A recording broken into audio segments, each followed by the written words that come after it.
Go yard. I got so much motherfucking design on right now. Break it down, bring it back, make it clap. I got 3 old. Kata pengantar, segala puji bagi Allah Subhanahu wa Ta'ala yang telah memberikan kami kemudahan dalam menyelesaikan makalah yang berjudul Keberagaman Masyarakat Indonesia dalam Bhinneka Tunggal Ika. Tanpa rahmat dan pertolongannya, kami tidak akan mampu menyelesaikan makalah ini dengan baik. Tidak lupa salawat serta salam tercurahkan kepada Nabi Agung Muhammad SAW yang syafaatnya yang kita nantikan kelak. Pendahuluan. Keberagaman masyarakat Indonesia memiliki arti bahwa masyarakat di Indonesia memiliki banyak suku, agama, ras, dan antar golongan yang harus dilestarikan dan harus dipersatukan. Nah, apakah kalian tahu persatuan itu apa? Makna persatuan dalam masyarakat. Persatuan merupakan perkumpulan dari berbagai komponen yang menjadi satu, sedangkan kesatuan merupakan hasil perkumpulan tersebut yang telah menjadi satu dan utuh. Kesatuan bangsa Indonesia berarti keadaan yang merupakan satu keutuhan sebagai bangsa Indonesia. Prinsip persatuan dalam keberagaman suku, agama, ras, dan antar golongan. 1. Prinsip Bhinneka Tunggal Ika. Dengan prinsip ini mengharuskan kita mengakui bahwa bangsa Indonesia merupakan bangsa yang memiliki keanekaragaman, suku, bahasa, agama, dan adat kebiasaan. 2. Prinsip nasionalisme Indonesia. Nasionalisme merupakan paham yang mencintai tanah air, adanya kesiapsiagaan dari warga negara untuk membela tanah airnya, mengagung-agungkan bangsa kita sendiri. 3. Prinsip kebebasan yang bertanggung jawab. Setiap warga negara memiliki kebebasan untuk melakukan sesuatu.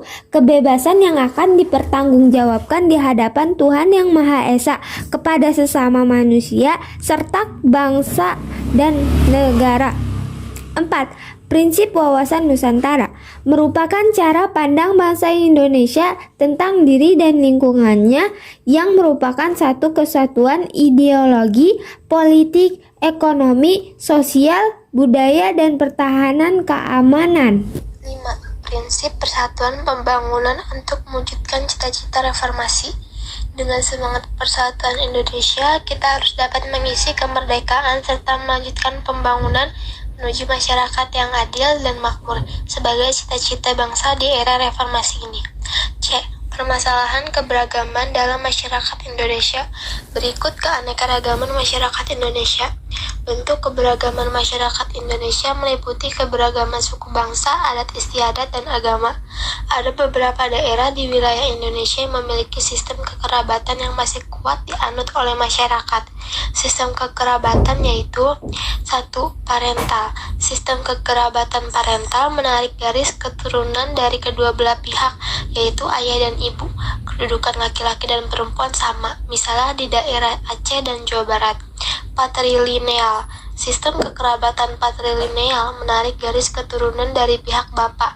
Kedudukan laki-laki lebih tinggi dibandingkan perempuan, misalnya di daerah Palembang dan Batak. 3. Matrilineal. Sistem kekerabatan matrilineal menarik garis keturunan dari pihak ibu. Kedudukannya perempuan lebih tinggi dibanding laki-laki, misalnya di daerah Minangkabau. Bangsa Indonesia memiliki keberagaman masyarakat yang disebabkan oleh suku, budaya, agama, dan keyakinan, ras, dan golongan. Keberagaman dalam masyarakat Indonesia dapat menimbulkan berbagai masalah dalam masyarakat apabila tidak dicegah dan diatasi dengan baik. Dampak positif yang ditimbulkan dari keberagaman masyarakat Indonesia yaitu 1. Terciptanya integritas nasional. 2. Menjadi sarana untuk memajukan pergaulan antar suku, agama, budaya, dan golongan. 3. Dapat memperkaya khazanah budaya bangsa. Dampak negatif yang ditimbulkan dari keberagaman masyarakat Indonesia yaitu 1. Terjadinya konflik dalam masyarakat. 2. Munculnya sikap primordialisme, yaitu pandangan yang berpegang teguh pada hal-hal yang dibawa sejak kecil mengenai tradisi, adat istiadat, kepercayaan, maupun segala sesuatu yang ada di lingkungan pertamanya. 3. munculnya sikap etnosentrisme, yaitu pandangan yang menganggap bahwa suku bangsanya sendiri lebih unggul dibandingkan dengan suku yang lainnya. Yang keempat, fanatisme, yaitu paham yang berpegang teguh secara berlebihan terhadap keyakinan sendiri sehingga menganggap salah terhadap keyakinan yang lain. Bentuk konflik berdasarkan jenisnya.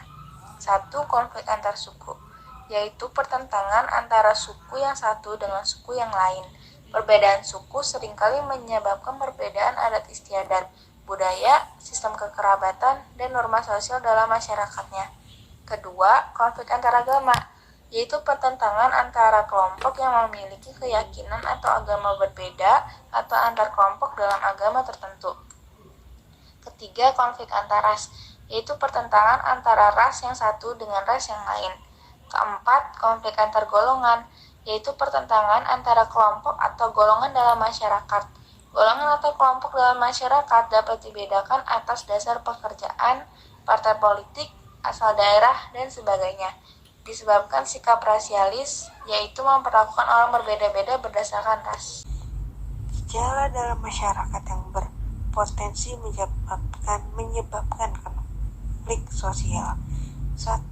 Menguatnya etnosentrisme, kelompok etnosentrisme berarti perasaan suatu kelompok di mana kelompoknya merasa dirinya paling baik, paling benar, paling hebat sehingga mengukur kelompok lain dengan nilai dan norma kelompoknya sendiri. 2. Stereotip terhadap suatu kelompok yang anggapan yang dimiliki terhadap suatu kelompok yang bersifat tidak baik. Stereotip mengakibatkan sikap prasangka terhadap suatu kelompok sesuai dengan anggapan negatif tersebut. 3. Hubungan antar penganut agama kurang harmonis. Fanatisme terhadap keyakinan masing-masing dapat menimbulkan sikap tidak toleran terhadap agama lain. Berpegangan teguh pada ajaran agama masing-masing adalah keharusan, namun kita tidak boleh memaksakan suatu keyakinan kepada orang lain. 4. Hubungan antara penduduk asli dan penduduk pendatang yang kurang harmonis dapat menimbulkan masalah dalam masyarakat. Ketidakharmonisan dapat terjadi dengan diawali rasa ketidakadilan dalam bidang ekonomi, politik, ketersinggungan, keterbatasan komunikasi, dan sebagainya.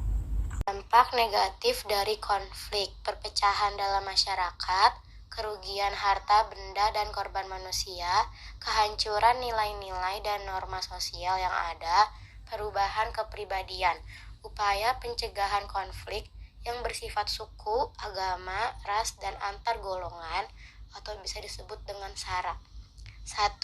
Preventif, upaya dilakukan untuk mencegah terjadinya masalah atau sebelum masalah terjadi. Hal tersebut dapat dilakukan dengan mengembangkan sikap toleransi, kerjasama, latihan bersama, dan sebagainya. 2. Represif, upaya mengatasi masalah pada saat atau setelah terjadi masalah seperti penangkapan, pembubaran paksa, dan sebagainya.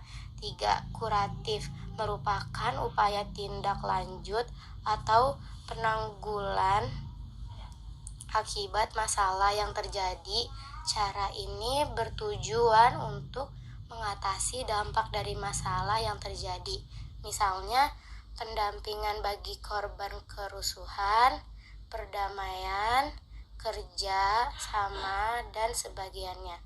Kami mengucapkan syukur kepada Allah Subhanahu wa Ta'ala atas limpahan nikmat sehatnya, sehingga makalah keberagaman masyarakat Indonesia dalam Bhinneka Tunggal Ika dapat diselesaikan. Makalah ini disusun guna memenuhi tugas mata pelajaran pendidikan kewarganegaraan. Demikian yang dapat kami sampaikan. Akhir kata, semoga makalah ini dapat bermanfaat. Assalamualaikum warahmatullahi wabarakatuh.